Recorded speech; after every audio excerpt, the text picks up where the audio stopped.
en este pueblo. Y para este pueblo es como un nacer de nuevo, una restauración. Volvemos a casa después de 70 años. Probablemente algunos nacieron allá y solo de oídas habían escuchado de Jerusalén, del templo. Y todo eso comenzaba de nuevo a cobrar vida en este pueblo. Pero el pueblo al llegar a Jerusalén puso en prioridad el énfasis, en primer lugar, su propio bienestar. Levantar sus casas bien adornadas, ¿se acuerdan? Mientras que del templo en ruinas. Y ahí es donde Ageo tiene que exhortar al pueblo. Vuélvanse al Señor. No puede ser que el templo esté en ruinas y todos ustedes preocupados de su trabajo, de su casa, olvidándose de que fue el Señor el que nos hizo volver a Jerusalén. Él nos restauró como pueblo. Y en eso estaba el pueblo, construyendo el templo, haciendo sacrificios, pero medio como para cumplirnos. ¿Se acuerdan? Un sacrificio contaminado, impuro, era como para cumplir. De nuevo el Señor con Ageo tiene que exhortar. Vuélvanse a mí, porque yo los bendeciré, les dice. Yo los bendeciré. Y tengo que advertirles algo, que fue lo último que vimos el domingo pasado, esa advertencia. Voy a sacudir el cielo y la tierra. Un día Dios se hará cargo de toda la maldad, todo el pecado y juzgará a todas las naciones, incluso al mismo Israel. Si es que acaso hay alguno que cree que porque es israelita tiene la salvación ganada, también a ellos va a llegar juicio. ¿Ya? Y habíamos quedado en eso, en esa advertencia, y pasamos al último versículo, 23, una profecía acerca de Zorobabel. Entonces, la gran pregunta que tal vez todo el pueblo de Israel se estaba haciendo era, bueno, entonces, ¿de qué se trata todo esto? ¿De qué se trata ser el pueblo de Dios? Ya empezamos a levantar un templo, ya empezamos a hacer sacrificios. ¿De qué se trata? ¿Acaso eso no es suficiente? Y recuerdo muy bien, conectando esas preguntas, con una vez donde fui a cortarme el pelo con la señora Patricia, la señora Pati. Se ríe mi señora que la conoce. Y le conté que me estaba preparando para ser pastor. Y me mira así como... Y un poquito conversando el tema, y dice, bueno, ¿y de qué se trata ser cristiano? Pues yo soy católica, decía. ¿Pero de qué se trata ser cristiano? ¿De qué se trata todo eso? Después comenzó a hacerme una pregunta tras otra. ¿Ustedes celebran cumpleaños? Sí, le decía. Ya, entonces ustedes son los que se visten así como formal, los domingos, con terno y corbata. No, algunos, pero no exactamente. Y como que quedaba más con la duda. ¿Ustedes pueden donar sangre? Sí, sí, podemos donar sangre. Tratando como de identificar, como de qué se trata. ¿De qué se trata? ¿Cuál es la religión de la persona a la que le estoy cortando el pelo, finalmente? Bueno, la idea que esta mujer, que no era cristiana, tenía sobre el cristianismo muchas veces es también una expresión de los mismos cristianos que equivocadamente tenemos de nuestra propia fe. Porque entendemos que ser cristiano es algo asociado a cosas que hacemos. Como si el cristianismo se tratara de hacer cosas que se suponen que hacen o que no deberían hacer los cristianos. Igual que el pueblo de Israel en tiempos de Ageo. Bueno, ya empezamos el templo, ya empezamos con los sacrificios. ¿No se supone que eso es? No. Lo cierto es que, y ponga atención, podemos tener un perfecto cumplimiento de lo que se espera que haga un cristiano o una cristiana y al mismo tiempo no vivir en absoluto el cristianismo como lo que realmente es. Repito, podemos tener un perfecto cumplimiento de lo que se espera que haga un cristiano o una cristiana y al mismo tiempo no vivir en absoluto el cristianismo como lo que realmente es. Alguien puede venir religiosamente todos los domingos y los viernes a la oración, practicar la misericordia, involucrarse en ministerios y tener un buen conocimiento bíblico y compartir el evangelio con otros y hacer todas esas cosas que son muy buenas, no estamos diciendo que sea mala. Pero en lo profundo, no estar viviendo en absoluto el cristianismo como lo que realmente es. Porque la fe cristiana no son normas de conductas, ni pasos para la superación espiritual que debes seguir, sino que la fe cristiana se trata principalmente, se centra en una persona, la persona de Cristo, de Cristo. La fe cristiana, para que sea auténtica, tiene como fundamento una vida asociada a la persona divina de Cristo. Tu vida está asociada a Cristo, a aquel Rey, Mesías, que Dios prometió para su pueblo desde los antiguos profetas, como Ageo. Y esa promesa es la que veremos hoy.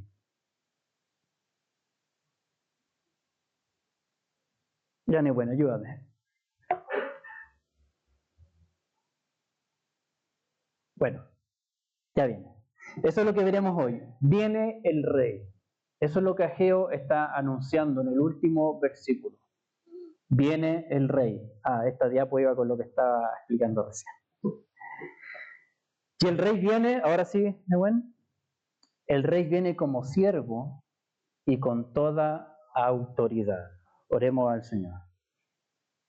Padre Celestial, al finalizar ya o llegar al final de este libro que hemos disfrutado tanto, pedimos, Señor, que tu Espíritu Santo siga ministrando nuestros corazones,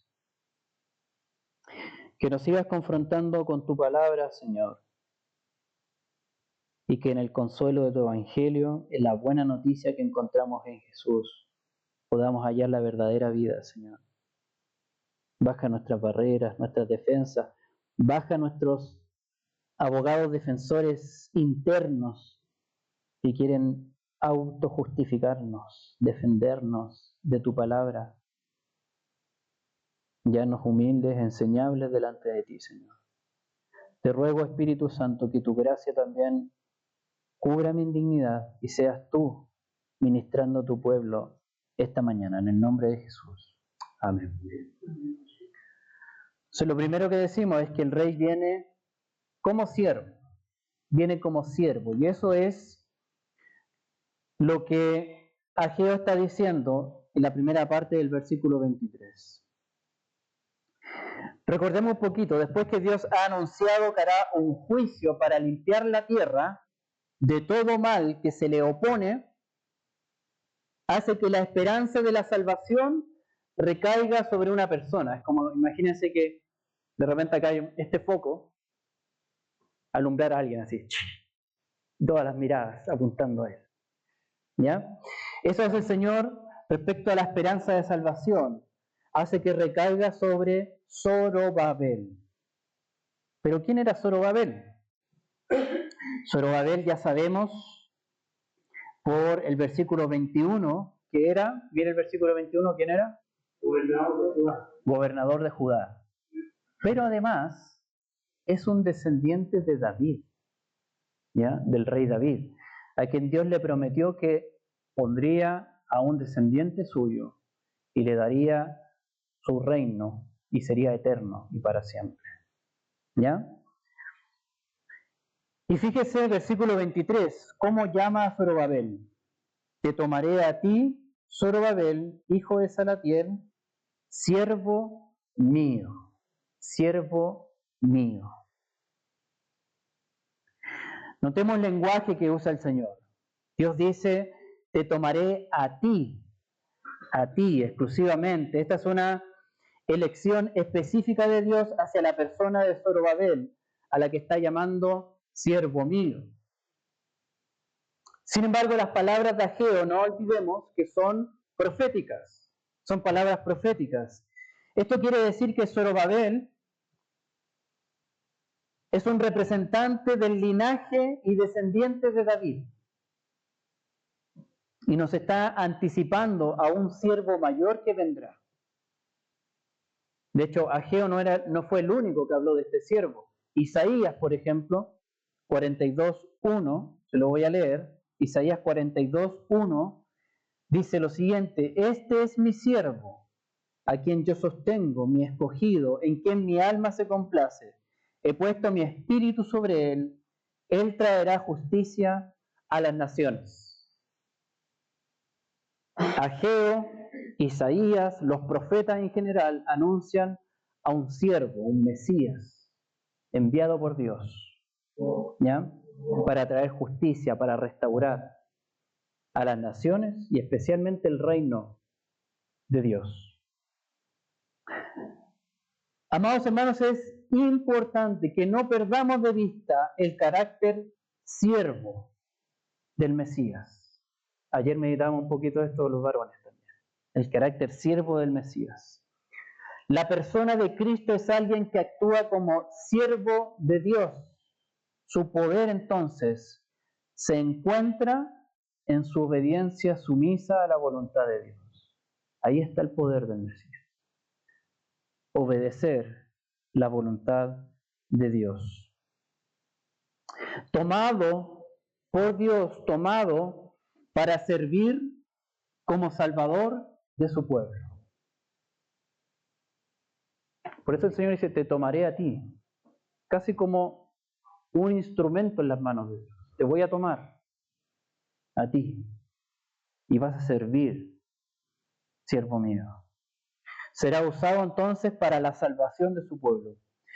Por eso el cristianismo es diferente de las demás religiones o filosofías de vida que ponen sobre los hombros de sus seguidores cosas que hacer para alcanzar esa salvación o mejor estado de vida espiritual.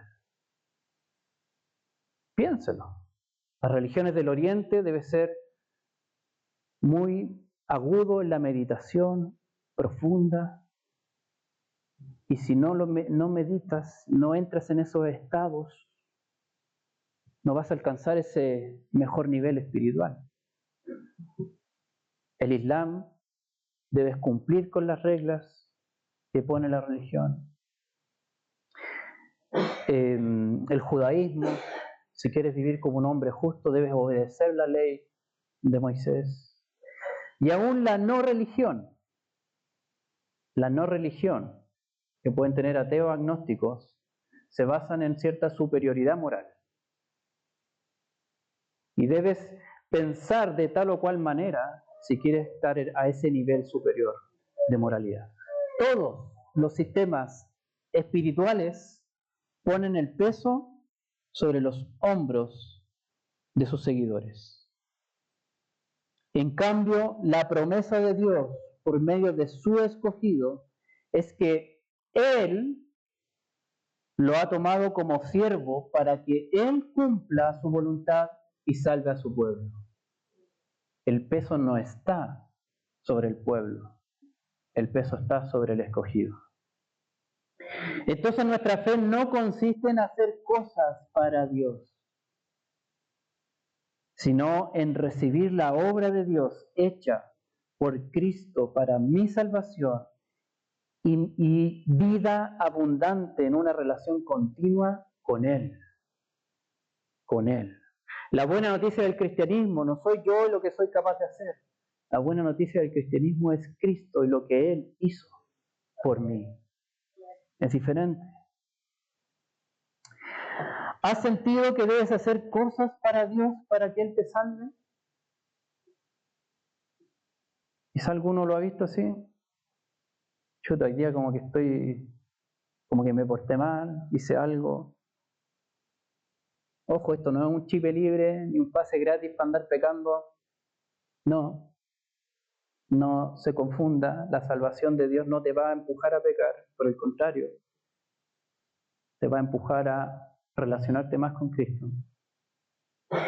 Pero quizá alguno ha tenido cierta debilidad, cierta caída, y como que siente esa necesidad, algo tengo que hacer para que Dios me perdone, me salve, tengo que mostrarle un mérito, alguna obra buena para compensarlo. Queridos, no hay ninguna obra que sea capaz de compensarlo, solo una, la cruz, y está hecha por ti y para tu favor. De hecho, muchas veces la fe cristiana se verá más como dejar de hacer, para recién ahí comenzar a confiar. Suelto, dejo de hacer y empiezo a confiar en lo que Cristo ya hizo y seguirá haciendo en favor nuestro. Por eso quería animar esta mañana y dile al que está a tu lado, recibe a Jesús como el Rey enviado por Dios para salvar tu vida. De esto se trata ser cristiano, de Jesús. Bien, entonces el Rey viene como siervo, pero el Rey también viene con toda autoridad. Eso es lo que está diciendo Ageo. Y la siguiente afirmación que Ageo hace sobre Zorobabel es que Dios le dará toda autoridad y poder. Versículo 23. Y te pondré como anillo de sellar, porque yo te he escogido, declara el Señor de los ejércitos. No sé si han visto las películas antiguas cuando un rey emitía una ley o daba un juicio y enrollaban el papelito y ponían cera. Luego venía el rey con su anillo y dejaba la marca. ¿Ya? A esto se está refiriendo con y te pondré como anillo de sellar. Se refiere a la autoridad y poder que tenían los reyes de la antigüedad, que al hacer estos documentos los sellaban dejando su marca en el anillo sobre el documento. Y eso hacía que el documento representara la autoridad misma del rey y debía ser obedecido, donde quiera que se leyera. Llegaba un emisario, mostraba el sello del rey, ¡pum! Esto ahora es ley en este reino. Tiene la autoridad del rey. En este caso, Zorobabel, como un descendiente de David, anticipa a un rey mayor que vendrá con tal autoridad. Y nuevamente, Ageo no es el único que habla de un rey que recibe autoridad suprema. Daniel 7:14 dice lo siguiente, se lo voy a leer. Le fue dado gloria y reino para que todos los pueblos, naciones y lenguas le sirvieran. Su dominio es un dominio eterno que nunca pasará y su reino uno que no será destruido. El profeta Daniel también hablaba de este rey con la máxima autoridad dada por Dios.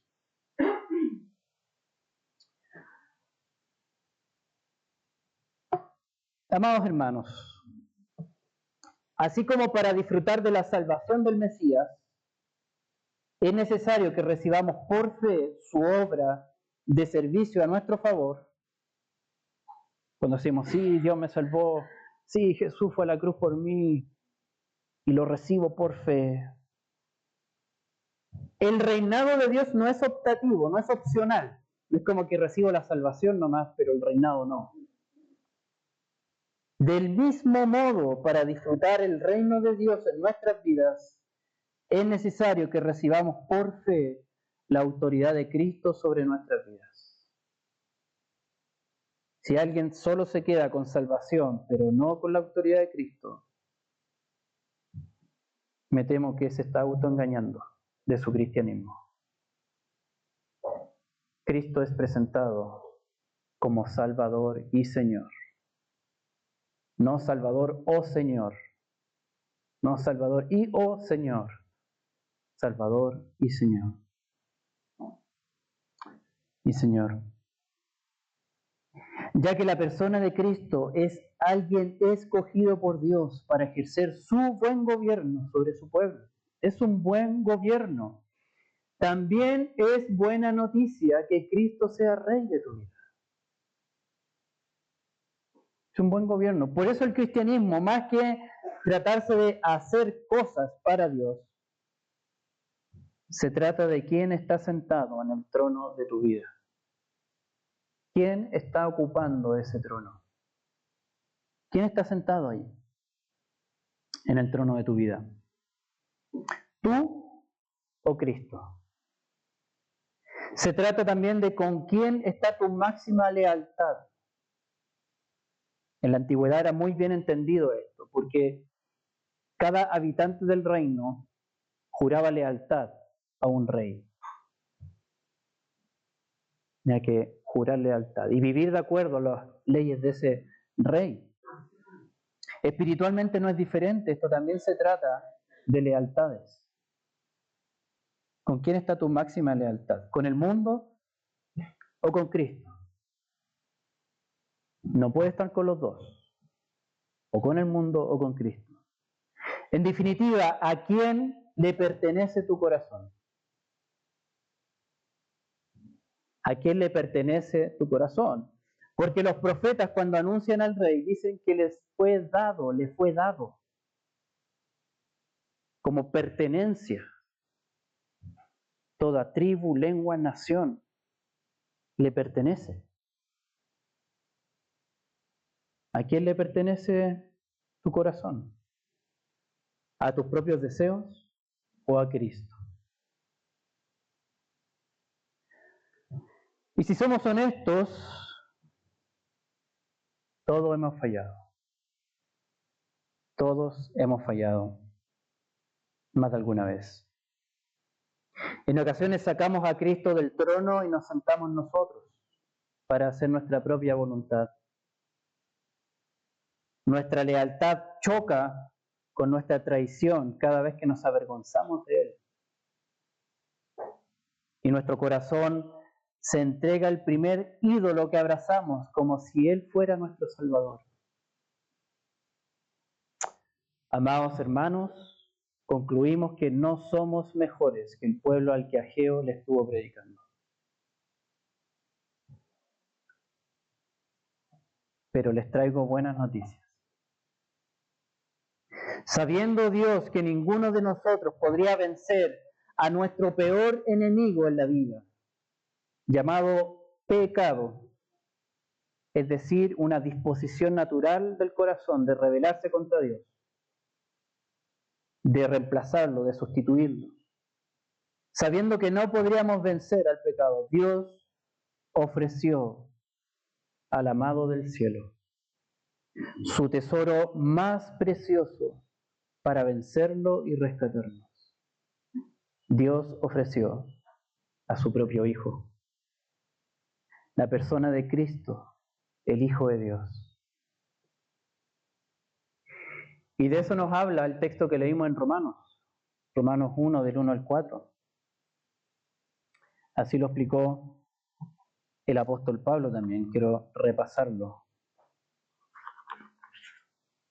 Romanos 1, del 1 al 4. Pablo, siervo de Cristo Jesús, llamado a ser apóstol, apartado para el Evangelio de Dios. Y aquí Pablo nos está diciendo, ¿de qué se trata ser cristiano?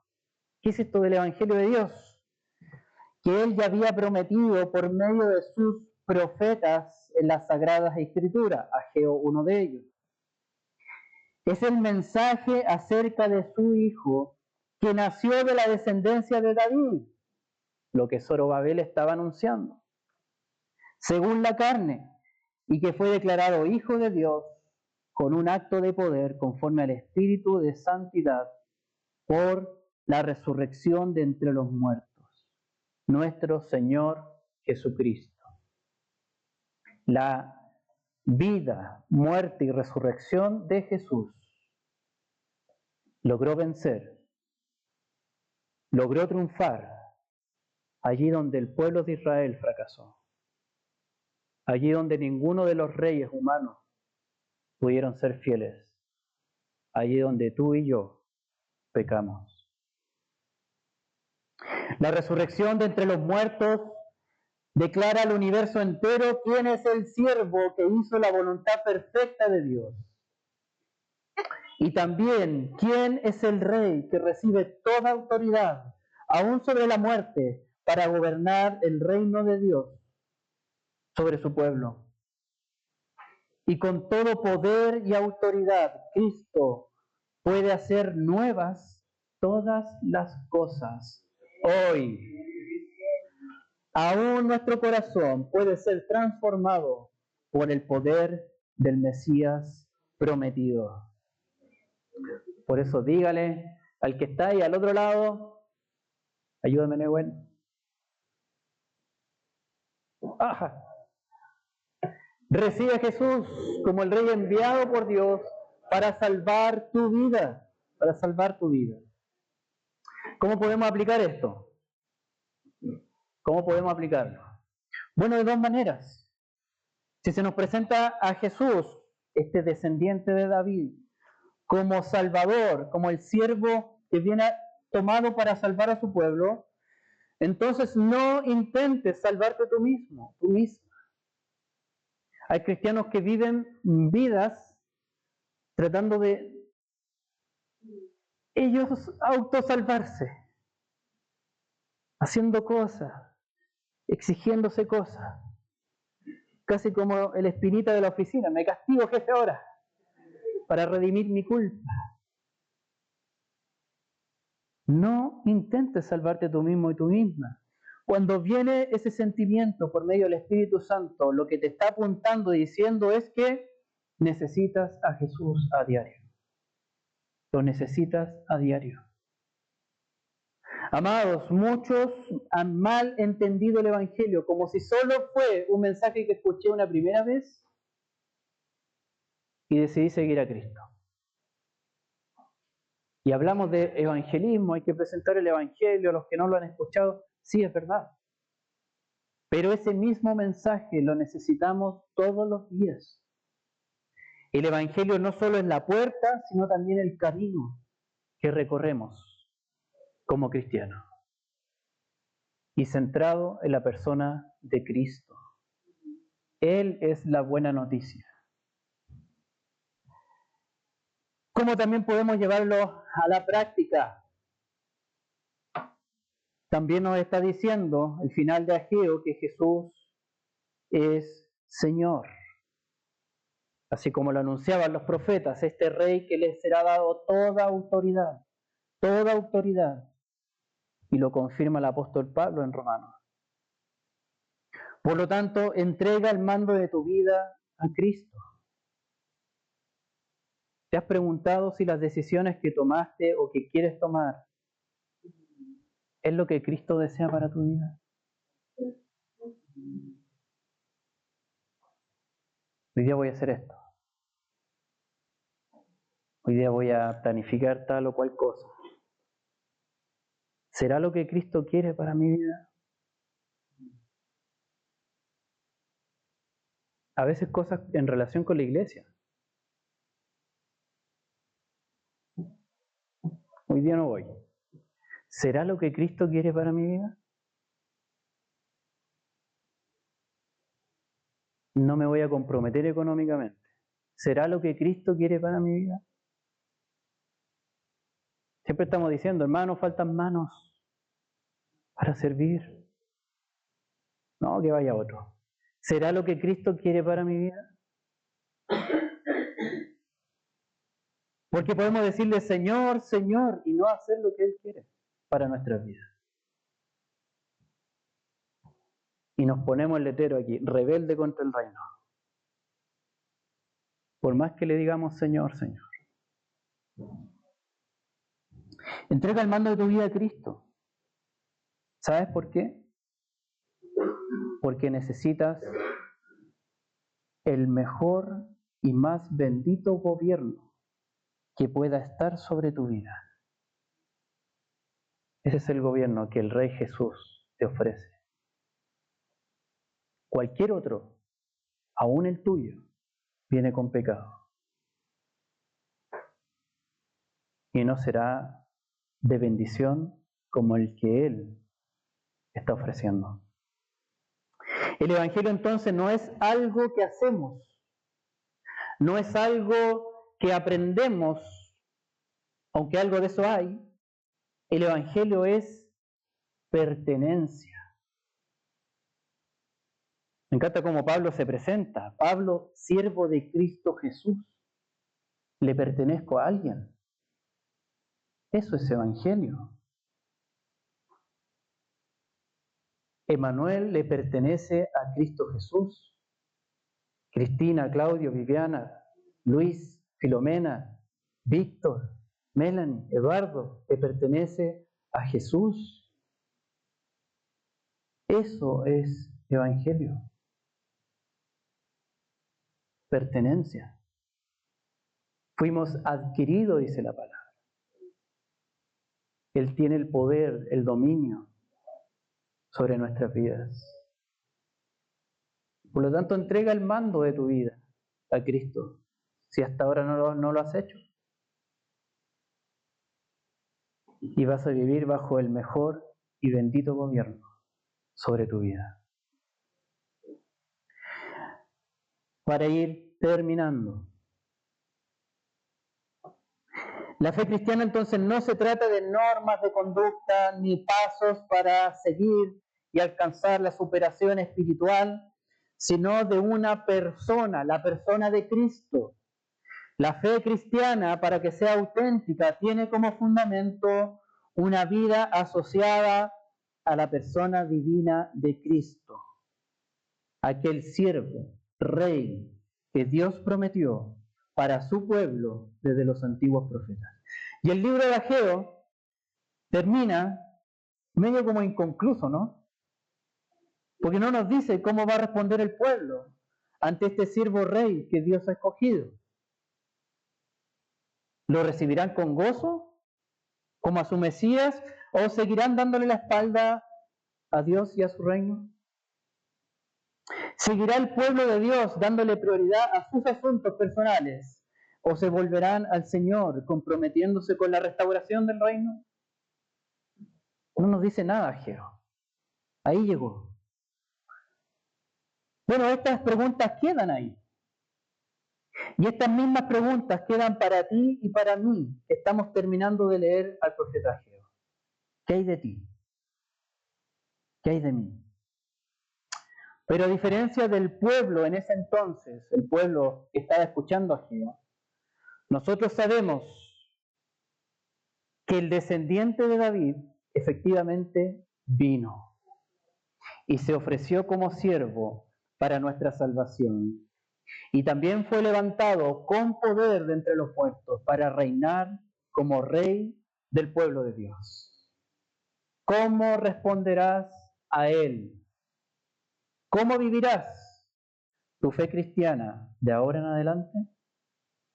Animémonos juntos diciendo: recibe a Jesús como el Rey enviado por Dios para salvar tu vida. Oremos al Señor. Padre Celestial, te damos gracias por este libro de Ageo que hemos disfrutado como iglesia. Gracias, Señor, porque hemos aprendido que tu misericordia